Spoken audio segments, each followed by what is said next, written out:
Macam biasa, cili kita. Bismillahirrahmanirrahim. Masuk semualah. Senang. Okey, kita masukkan gula kabung.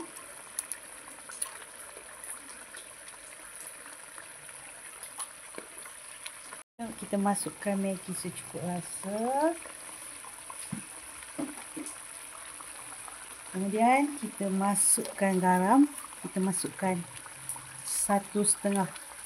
Tak beranilah masuk banyak-banyak. Sekarang asin. Kacau. Okey, kita tengok bahan-bahan kita tu dah betul-betul pecah minyak.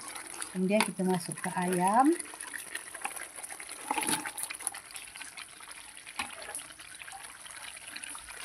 Masukkan ayam.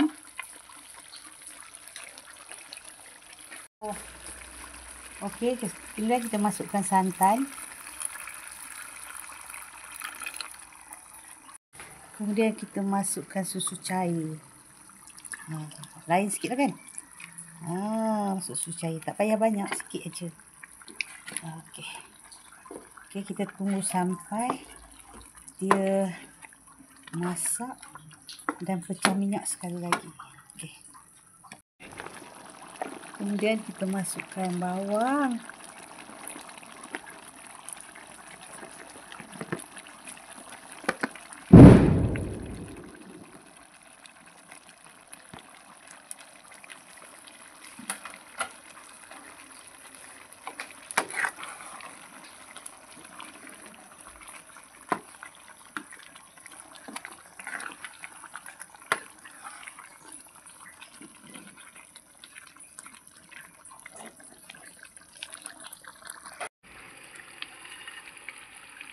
Masukkan kentang, tempe yang kita goreng terlebih dahulu.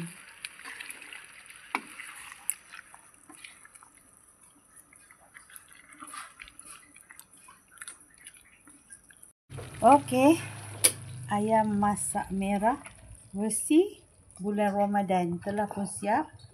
Masak memang kegemaran anak-anak, masak merah. Cuma kelainan dia kita tambahkan susu dan santan.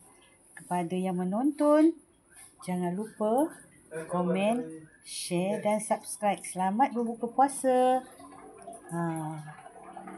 Bye.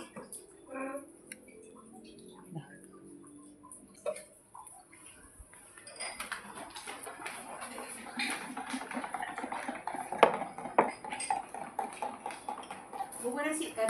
Pinjam ni.